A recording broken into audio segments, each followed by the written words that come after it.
Cinema journey கஷ்டம் அப்படின்றது தெரியும். பட் பிஹைண்ட் ஒரு லேடி இருக்கணும்ல. மை மாம் ப்ளீஸ் ஸ்டாண்ட்மா. நான் ஆக்சுவலாக கொஞ்சம் என் கதையை சொல்லலான்னு பார்த்தா எங்கள் அப்பா முன்னாடி முந்திக்கிட்டு எல்லா ஸ்டோரியும் சொல்லிட்டாரு. அவங்கள வச்சுட்டு கிசு கிசு கிரியேட் பண்ணலாம் வாங்க. ஏதாவது எடுத்து கொடுங்க சார். என்ன சொன்னால் கிசு கிசு வரும்? கணவன் மனைவிக்கு அந்த லவ்வர்ஸ் எப்படி இருக்கணும், எப்படி லவ் பண்ணணும் அப்படின்னு பல விஷயங்கள் இந்த படத்தில் நம்ம கற்றுக்கலாம். விஜய் ஆண்டனி அவர்கள் ரொம்ப கான்ஃபிடென்ட்டாக பிளாக் பஸ்டர் ஆகும்னு எல்லார்ட்டையும் சொல்லியிருக்காங்க. உங்களுடைய கான்ஃபிடென்ஸ் உங்களுடைய ஃப்ரெண்டு மியூசிக் டைரக்டர் தெரியுது, ஹீரோயின்ட்ட தெரியுது, எல்லாத்தையுமே தெரியுது. அடுத்து நீங்கள் பேசி கேட்கணும், வாருங்கள்.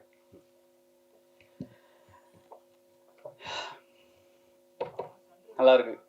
ரொம்ப நாளாக யூடியூப்லேயே வந்து ப்ரெஸ் மீட்லாம் பார்த்து இந்த அந்த பிளாக்ல வந்து நம்ம நிற்கிறோம் ஃபைனலி அப்படின்னும் போது it's very happy. First of all thanks to God and அம்மா அப்பா. எல்லாருக்கும் அப்பாவை பற்றி தெரிஞ்சிச்சு. பட் அந்த ஜேர்னி சினிமா ஜேர்னி கஷ்டம் அப்படின்றது தெரியும். பட் பிஹைண்ட் ஒரு லேடி இருக்கணும்ல. அந்த மொத்த கஷ்டத்தையும் ஹோல்ட் பண்ணி பையனை வளர்க்கணும், ஹஸ்பண்டை பார்த்துக்கணும், எல்லாத்தையும் எடுத்து பண்ணது இட்ஸ் மை மாம் ப்ளீஸ் ஸ்டாண்ட்மா. அம்மா தான் இது. அண்ட் இந்த படத்துக்கோட இன்ஸ்பிரேஷன் ஸ்டார்டட் ஃப்ரம் அம்மா ஆல்சோ. ஸோ இட்ஸ் ஒரு ஒரு ஒரு ஹஸ்பண்டாக, ஒரு லவ்வராக, ஒரு ஆண் ஒரு பெண்ணை எப்படி பார்க்கணும், எப்படி அணுகணும், எப்படி பேசணும் அப்படின்றது எல்லாமே அது ஸ்டார்டட் ஃப்ரம் என்னோட ஹோம். ஸோ அதை நான் வந்து மக்களுக்கு காமிக்கணும் அப்படின்னு நினச்சேன். ஸோ அதில் தான் ஸ்டார்ட் ஆச்சு Romeo. And first of all நான் நிறைய நோட் பண்ணியிருக்கேன், நான் மறந்துடுவேன். Thanks to all press and media people, எல்லாருக்கும் ரொம்ப நன்றி. நான் ஒரு ஷார்ட் ஃபிலிம் பண்ணியிருக்கேன், சூப்பர் ஜீரோன்னு சொல்லி. ப்ரெஸ் பீப்புளை பற்றி ஒரு ஹீரோவோட அப்பா வந்து ஒரு பத்திரிகையாளராக இருப்பார். ஸோ எனக்கு அதை பற்றி நான் லேர்ன் பண்ணும்போது எனக்கு தெரிஞ்சுது அதோட எவ்வளோ பெரிய ப்ராசஸ், எவ்வளோ பெரிய ரெஸ்பான்சிபிலிட்டின்னு தெரிஞ்சுது. ஸோ உங்களெலாம் பார்க்கும்போது எனக்கு எப்பவுமே ஒரு பெரிய ரெஸ்பெக்ட் இருக்கும். Thank you so much for coming to my our film and encouragements. And சரி, அது வந்து ஒரு நாள் ஷார்ட் ஃபிலிம்லாம் எடுத்து முடிச்சுட்டு, சரி ஷார்ட் ஃபிலிம் முடிச்சுட்டு சரி என்ன நெக்ஸ்ட் என்ன பண்ணுவோம். எங்கள் அப்பா தான் நான் ஆக்சுவலாக கொஞ்சம் என் கதையை சொல்லலான்னு பார்த்தா எங்கள் அப்பா முன்னாடி முந்திக்கிட்டு எல்லா ஸ்டோரியும் சொல்லிட்டாரு. ஸோ ஃபஸ்ட்டு நான் அப்படியே ஷார்ட் ஃபிலிம் பண்ணி முடிச்சுட்டு சரி என்னடா இது நல்லா தானே பண்ணிகிட்டு இருக்கோம், ஏன் வந்து எதுவுமே அமைய மாட்டேங்குது, பிச் பண்ணுறோம் ஓடிடி அது இதுன்னு ஓடிடி போனாங்க ஒருன்னு சொல்கிறாங்க, கதை சேஞ்சஸ் சொல்கிறாங்க, நீ யார் பண்ணீங்களா கதை என்னப்பா பண்ணுறது அப்படின்னும் போது அப்படியே காண்டா உட்காந்துருக்கும் போது ஒரு ஃபோனு ஏதோ அன்னோன் நம்பர்லேருந்து வந்துச்சு. சரி எடுக்கலாமா வேணாமா அப்படியே யோசிச்சுட்டு சரி வேணாம் அப்படின்ட்டு சரி எடுப்போம் அப்படின்னு சொல்லி இப்படி எடுத்து ஹலோ அப்படின்னா விநாயகா அப்படின்னாங்க. யார் அப்படின்னோடனே விநாயகா அப்படின்னோடனே ஆமாங்க யார் அப்படின்னோடனே நான் ஆக்டர் விஜயாண்டி பேசுகிறேன். யார் அப்படின்னோடனே நான் ஆக்டர் விஜயாண்டி பேசுகிறேன்ப்பா அப்படின்னோடனே அப்படியே ஒரு நிமிஷம் அப்படியே ஸ்டன் ஆகி அந்த ரூம்லேயே யாரும் இல்லை ஆக்சுவலாக. நான் அப்படியே குடுன்னு ஓடி சார் ஒரு நிமிஷம் சார் அப்படின்னு சொல்லிட்டு போய் பக்கத்து ரூமில் போய் காலை இப்படி அட்டன் பண்ணிட்டு சார் சொல்லுங்கள் சார் அப்படின்னோடனே சொன்னார் இந்த மாதிரி நான் ஷார்ட் ஃபிலிம்லாம் பார்த்தேன். பயங்கர டீட்டெயில்டாக எக்ஸ்பிளைன் பண்ணார். ஒரு ஷார்ட் ஃபிலிம் பற்றி நல்லா டப்பிங் வாங்கியிருக்கீங்க அப்படின்னாரு. நல்லா டப்பிங் வாங்கியிருக்கேண்ணா, என்ன சார் இவ்வளோ நோட் பண்ணியிருக்கீங்க அப்படின்னு சொல்லிட்டு தேங்க்யூ சார்னோடனே ஈச் அண்ட் எவ்ரி மைன்யூட் டீட்டெயில்ஸை நோட் பண்ணாங்க. அதில் ஒரு படத்தை எப்படி பார்க்குறாங்கன்ற ஒரு விதம் தெரிஞ்சுது எனக்கு. எனக்கே தெரியாத சில இன்ஃபர்மேஷன்ஸ்லாம் சொன்னாங்க. நீங்கள் இப்படி இந்த ஷார்ட் வச்சுருந்தீங்களே. ஆமாம் சார் நான் அதுக்கு வச்சேனான்னு தெரில, ஆனால் நீங்கள் சொல்லும்போது நல்லா இருக்கு சார் அப்படின்னு சொல்லிட்டு இருந்தேன். சொன்னாங்க இந்த மாதிரி ஒரு ஏதாவது லைன் இருந்தால் சொல்லுங்கள் அப்படின்னே. சார் லைன் தானே சார், ஓகே சார் அப்படின்னு சொல்லிட்டு அதே வச்சேன். உடனே அப்பா கிடச்சேன், மியூசிக் டைரக்டர் அமிச்சேன். சார் இந்த மாதிரி சொல்கிறாங்கன்னு விட்டுறாத அப்படின்னு ஒரு சத்தம் பின்னாடி மைண்ட் வாய்ஸ்லாம் அப்படியே ரோல் ஆகிட்டு இருந்தது. எல்லாருமே நான் அந்த படம் சைன் பண்ணும்போது எனக்கு ஆக்சுவலாக வயசு 25, ஒரு 2 years முன்னாடி சைன் பண்ணும்போது. ஸோ எல்லாருமே ஓகேப்பா எங்கே நல்லா சின்ன வயசுலேயே சைன் பண்ணிட்டல படம் கிடச்சிச்சு அப்படின்னும் போது எனக்கு ஆக்சுவலாக இது ரொம்ப சீக்கிரமாக கிடைச்ச மாதிரி இல்லை. எனக்கு இது ஒரு 60 வருஷம் ஜேர்னி. அப்பாவோட வயசையும் சேர்த்து சொல்லணும்னா அவர் ஒரு 30 வருஷம், நான் ஒரு 25 வருஷம், ஒரு 55 வருஷம் ஜேர்னி இது எங்கள் ஃபேமிலிக்கு இங்கே வந்து நிற்கிறதுக்கு. So it's a big journey. சொன்னோடனே ஓகே ப்ரிப்பேர் பண்ணிட்டு போய் டைம் சொன்னேன். Is very happy. சார் எப்படி எக்ஸ்பெக்ட் பண்ணியிருந்தாருன்னு தெரில. நான் என்கிட்ட இந்த மாதிரி ஒரு ஆப்பர்ச்சுனிட்டி வந்திருக்குன்னு சொன்ன உடனே எல்லாரும் வந்து விஜயாண்டி சார் ஓகே பண்ணலாம்னு அப்பாவும் ஐடியாஸ் சொல்லியிருந்தாரு. எல்லாத்தையும் ஐடியாஸ் பேசும்போது ஓகே இதை காப்பாற்றுறாங்க அதை காப்பாற்றுறாங்க, ஒரு இது நடக்குது அது நடக்குது, அங்கே போய் இந்த போராட்டத்தை அச்சீவ் பண்ணுறாங்க அப்படின்னே எனக்கு ஒன்றுமே புரியல.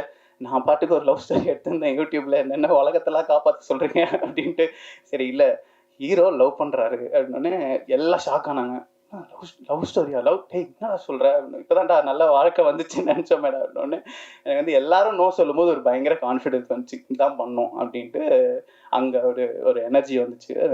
சாரை வந்து சாருக்கு ஒரு பர்சனல் கேரக்டர் இருக்கு எனக்கு ஒரு ஹெல்ப். ஹோப்ஃபுல்லி நான் ஒரு படம் ஒரு லைன் பண்ணி போய் சொல்லிட்டேன். சொன்னதுக்கு அப்புறமா நான் சார் கிட்ட எனக்கு ஒரு 1 இயர் தேவை இந்த கதையை டெவலப் பண்ணணுன்னே.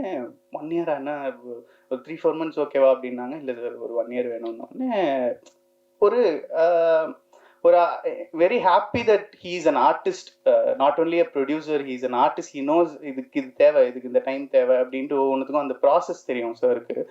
ஓகேப்பா நீங்கள் எடுத்துக்கோங்க அப்படின்னாங்க. நான் ஒரு 1 இயர் ஸ்கிரிப்ட் பண்ணேன். பண்ணிவிட்டு சார்கிட்ட போய் சொல்லும் போது வெரி ஹாப்பி. அண்ட் சொன்ன மாதிரி ஒரு மெசேஜ் அனுப்பிச்சாரு, பிளாக் பஸ்டர் அப்படின்னு. இப்போ அந்த 1 இயர் அந்த ஆஃபீஸ் ரூம்லேயே உட்காந்து ஸ்கெட்ச் பண்ணதெல்லாம் அப்படியே பிளாஸ்ட் ஆகி ஓகேடா போவா அப்படின்னு சொல்லி ஷூட்டிங்க்கு அப்படி எனர்ஜி பண்ண மாதிரி இருந்துச்சு அந்த ஒரு மெசேஜ். அப்புறமா we started the story. So இது ரோமியோ எதை பற்றின ஒரு படம்னா, நார்மல் ஒரு லவ் ஸ்டோரி கிடையாது. எனக்கு வந்து இது வந்து ஒரு எல்லாருமே ரோமியோ என்னை பொறுத்த வரைக்கும். நான் ரோமியோ, நீங்கள் ரோமியோ, ஆட்டோ ஓட்டுறவர் ரோமியோ, காரில் போகிறவர் ரோமியோ. எப்படி ரோமியோ அப்படின்னா அவங்கவுங்க ஒய்ஃபுக்கு அவங்கவுங்க ஆளுக்கு அவர் ரோமியோ. ஒரு மனிதர் எப்படி ரோமியோ ஆகிறாரு அப்படின்றது தான் இதோட starting point of the story. And Leela வந்து ஒரு வருஷம் தேடணும் இந்த படத்துக்கு ஹீரோயின். நான் ரைட்டிங் ஸ்டேஜில் யார் தான் ஹீரோயினாக வரப்போகிறாங்கன்னு நான் பார்த்தே ஆகணும் அப்படின்னு எனக்கே தோன்ற அளவுக்கு நான் டயர்ட் ஆகிட்டேன். அப்போ ஒரு மொமெண்ட்டில் ஒரு ஃபோட்டோ அவங்களோட இன்ஸ்டாகிராமில் பார்த்தோன்னே பா இவங்க தான்டா லீலா அப்படின்னு இருந்தது. அப்படியே சாருக்கு அமிச்சேன். சார் பா நம்ம பார்த்ததுலேயே இவங்க தானே பெஸ்ட்டாக இருக்காங்க இந்த கேரக்டருக்குன்னு. ஆமாம் சார் உடனே ஓகே அப்ரோச் பண்ணுங்க அப்படின்னு அப்படியே போய் பேசினேன். பேசும்போதே மேம் என்னன்னு தெரியல, நீங்கள் எனக்கு ஒரு மேஜிக் ஃபீல் ஆகுது, இந்த படத்தில் நீங்கள் தான் ஹீரோயின் அப்படின்னானே. வந்து மேஜிக்கா அப்படின்னாங்க. ஆமாம் மேம், நீங்கள் வந்து கதை கொஞ்சம் கேளுங்க அப்படின்னோடனே சரி நான் கதை கேட்குறேன் அப்படின்ட்டு வந்து கேட்டு she was very happy. And VTV sir, Yogi Babu சார்லாம் அவங்களாம் வந்து ஏன் பிஸியாக இருக்காங்க, ஏன் டேட்டு கிடைக்க மாட்டேங்குதுன்னு இப்போ தான் தெரியுது. ஏன்னா ஒரு சீனை கொடுத்தா அதுக்கு அவ்வளோ இன்புட் போடுறாங்க, அந்த சீன் ஒர்க் ஆகணும்ன்ட்டு. நீ இப்படி எழுதியிருக்க, ஓகே இதை பர்ஃபார்ம் யார் வேணால் பண்ணலாமே, நான் ஏன் பண்ணுறோம், நான் ஒன்று கொடுக்குறேன்னு ஒரு விஷயம் ஒன்று ஆட் பண்ணி ஒன்று கொடுக்கும்போது அதோட எனர்ஜி அப்படி இருக்கும், பயங்கரமாக இருக்கும். ஸோ அவங்களுக்கு ரொம்ப தேங்க்ஸ் சொல்லிக்கிறேன். இளவரசர், சுதா மேம், ஸ்ரீஜா மேம், இவங்கெல்லாம் பயங்கர சப்போர்ட்டுக்கு என்ன அப்படி ஃபேமிலி மாதிரி ட்ரீட் பண்ணதுனால தான் என்னால் அவங்க கூட ஜோவியலாக ஒர்க் வாங்க முடிஞ்சுது. And big thanks why and how I made this film. இந்த படம் செம்மையாக வந்திருக்கு. நான் டைரக்டராக ஒரு நல்ல நேம் வாங்க போகிறேன் அப்படின்னா அதுக்கு முக்கியமான ஒரே ரீசன் என்னோட குரு, என்னோட டிரெக்டர் ஸ்ரீ கார்த்திக், கனம் ஃபிலிமோட டிரெக்டர். நான் இப்போ இப்படி பேசுறது கூட அவர்கிட்ட இருந்து வந்தது தான். அந்த பாடி லாங்குவேஜ்லாம் அவர் கூட ஒரு 10 வருஷம் ட்ராவல் ஆகிட்டதுனால என்னால் அவரோட பாடி லாங்குவேஜை மாற்றிக்க முடியல. ஆக்சுவலாக அவர் தான் அப்படி ஒரு எனர்ஜியாக இருப்பார், அது எனக்குள்ளே அப்படியே வந்துடும் அது ஆட்டோமேட்டிக்காக பேசும்போது. தேங்க்ஸ்ண்ணா. வைப் மாஸ்டர்னு சொல்லிக்கிட்டு இருந்தோம், சிங்கர், கம்போசர் இப்படிலாம் சொல்லிட்டு இருந்தோம். இப்போ ஒரு மோட்டிவேஷனல் ஸ்பீக்கராகவே அவங்க உருமாத்திடுச்சு இந்த யூடியூப். வெல்கம். இங்கே வந்திருக்கும் அனைத்து நண்பர்களுக்கும் மரவார்ந்த வணக்கம். ரொம்ப சந்தோஷமாக இருக்குது இங்கே நடந்த நிகழ்ச்சிகள். சார் வைத்தியநாதன் சார் ரொம்ப சந்தோஷமாக இருக்குது சார், ரொம்ப சந்தோஷமாக இருக்குது. விநாயக் ஒரு ரொம்ப ஒரு நல்ல டைரக்டர் வந்து இண்டஸ்ட்ரிக்கு லான்ச் பண்ணியிருக்கோம் அப்படின்னு ரொம்ப பெருமையாக இருக்குது எனக்கு இன்றைக்கி. கண்டிப்பாக ஒரு பெரிய லாங் ஜேர்னி உங்களுக்கு இருக்குது விநாயக், ரொம்ப பெருசாக வருவீங்க ஃப்யூச்சரில். வணக்கம்மா, தேங்க்யூம்மா, தேங்க்யூ. ரொம்ப சந்தோஷமாக இருக்குது. நிறைய படங்கள் தொடர்ந்து நீங்கள் பெருசாக பண்ணுவீங்க. ஆக்சுவலாக சந்தோஷம். இந்த மேடையில் உட்காந்துருக்க அத்தனை பேரும் இல்லாமல் இந்த படம் இல்லை. இந்த விஜய்கிட்ட தான் ஆரம்பிப்போம். என்னோடய எல்லா படத்துக்கும் இல்லை, அப்ராக்சிமேட்லி 10 மூவிஸ் என்னோடய சவுண்ட் டிசைனர், என்னோடய சவுண்ட் இன்ஜினியர் ரஹமத்துல்லா, தனஞ்சயன் சார் என்னோட close friend for very long time. நிறைய படங்கள் சேர்ந்து பயணிச்சிருக்கிறோம். அண்ட் ஷிமோனா ஸ்டாலின், ஹீரோயினுக்கு அப்புறம் வரேன், ஒரு மேட் வச்சுருக்கேன். ஆக்சுவலாக தலைவாசல் விஜய் சாரோட எக்ஸ்பீரியன்ஸு, உங்களோட இதெல்லாம் நான் பார்த்தேன் சார். உண்மையிலே டெரரைசிங்காக இருந்துச்சு நீங்கள் பார்த்தது. நீங்கள் உங்கள் டைலாக் டெலிவரி எல்லாமே ரொம்ப கம்பீரமான நான் சின்ன வயசில் இருக்கும்போதே உங்களோட டிவி, விஜய் டிவி தானே சார் இப்போ வந்த சீரியல். ஆக்சுவலாக நீலாமாலாலேருந்து உங்களை வாட்ச் பண்ணுறேன் சார். ரொம்ப ஒண்டர்ஃபுல் ஆக்டர் நீங்கள். இன்றைக்கி விழாநாயகன் பரத். செல்லக்கிளி அப்படின்ற ஒரு சாங் போதும் பரத், நீங்கள் எவ்வளோ பெரிய கம்போசர்னு சொல்கிறதுக்கு. இந்த படத்தில் 8 சாங் இருக்குது. 8 சாங் ஒவ்வொன்றும் ஒவ்வொரு ஸ்டைலில் இருக்கும். ஆக்சுவலாக அதில் செல்லக்கிளி வந்து என்னோடய ஃபேவரட் சாங். எல்லா சாங்குமே கண்டிப்பாக சிறு சிறு கண்ணால் என்ற பாட்டு எல்லாமே உங்கள் ரீரெக்கார்டிங் எல்லாமே பெருசாக பேசப்படும். உங்களுக்கும் விநாயக்குக்கும் உள்ள தொடர்பு வந்து பார்த்திங்கன்னா யுவன் சங்கர் செல்வராகவன், கௌதம் மேனன், ஹாரிஸ் ஜெயராஜ், சங்கர் ரஹ்மான் அப்படின்ற மாதிரி உங்கள் 2 பேரும் தொடர்ந்து எல்லா படங்களையும் இருந்து நிறைய படங்கள் கண்டினியூ பண்ணணும் அப்படின்னு ஆசைப்பட்றேன். ஆஸ் அ பேர் நீங்கள் பெரிய சக்ஸஸ்ஃபுல் பேராக இருப்பீங்க கண்டிப்பாக. Thank you sir. Fight master sir, ரொம்ப தேங்க்ஸ் சார். ரொம்ப நல்லா பண்ணியிருந்தீங்க இந்த ஃபைட் ஃபுல்லாகவே. ரொம்ப நல்லா இருந்துச்சு, நேச்சுரலாக. Thank you sir. அப்புறம் அசார், தேங்க்யூ ஸோ மச். என்னெல்லாம் ஆட வச்சுருக்கீங்க நீங்கள். இந்த மாஸ்டர் தினேஷ் சாருக்கு ரொம்ப நன்றி. அப்புறம் விக்கி அசிஸ்ட் பண்ணிங்க டே நைட் உட்காந்து, தேங்க்யூ. அவர் வந்து கனம் படத்தோட டைரக்டர் ஸ்ரீ, அவர் வந்து அவரோட அசிஸ்டண்ட்டாக தான் நிறைய படத்துக்கு ஒர்க் பண்ணியிருக்கார் ஆடுக்கு, ரொம்ப நன்றி. அப்புறம் வந்து நம்ம ஆள் பின்னாலினி, ரொம்ப நல்ல தன்மையான, ரொம்ப சிம்பிளான நல்ல ஒரு பொண்ணு. நிறைய பேசிகிட்டு இருப்போம் ஷூட்டிங் ஸ்பாட்டில், இந்த படத்தை எப்படி ஹிட் பண்ணுறது, எப்படி ப்ரொமோட் பண்ணுறது, என்ன ஸ்டைலில் யோசிக்கலாம் ப்ரொமோஷனுக்குன்னு சொல்லிட்டு கடைசியில் ஏதாவது கிசு கொளுத்தி போட்டுடலாமா எனக்கும் உங்களுக்கும் அப்படின்லாம் பிளான் பண்ணோம். இல்லை மீறினா பிளான் பண்ணிட்டு இருந்தோம், எப்படி பேசலாம், உங்களை பற்றி என்ன சொல்லலாம், என்னை பற்றி என்ன சொல்லலாம் அப்படின்ற மாதிரி டிஸ்கஷன் பண்ணி டைம் இல்லாமல் போயிடுச்சு. அதுக்குள்ளே ஷூட்டிங் முடிஞ்சிருச்சு. எனக்கு எதுவும் எப்படி பண்ணுறதுன்னு முடியல. இப்போ அவங்கள வச்சுட்டு கிசு க்ரியேட் பண்ணலாம் வாங்க. ஏதாவது எடுத்து கொடுங்க சார். என்ன சொன்னால் கிசு வரும் மீறினா நிறைய ட்ரை பண்ணோம், இது ஒர்க் அவுட் ஆகல. ஏதாவது ஐடியா? அடுத்த தொடர்ந்து நடிச்சோம்னா கிசு வந்துடுமா சார்? சார் பத்திரிக்காரங்க யாராவது சார் வரைக்கும் ஓகேவா? தொடர்ந்து 2-3 படங்கள் லேக் பண்ணால் கிசு வந்து 3-4 படத்தில் வந்தா மனைவி வந்தால் வந்துடுமா? Thank you sir. முதல்ல ஒரு லவ் ஸ்டோரியில் நடிச்சிருக்கேன். சொன்ன மாதிரி எல்லா படத்துலேயும் ஒரு இஷ்யூ வந்துடும், ஏதாவது உலகத்தை காப்பாற்றுற மாதிரி ஒரு கதை வந்துடும். விநாயக் வந்து வரும்போதே எனக்கு ஆச்சரியமாக இருந்துச்சு. என்னன்னா எனக்கு எப்படி இந்த ஸ்டோரி பண்ணீங்கன்னு ரொம்ப ஆச்சரியமாக கேட்டேன்.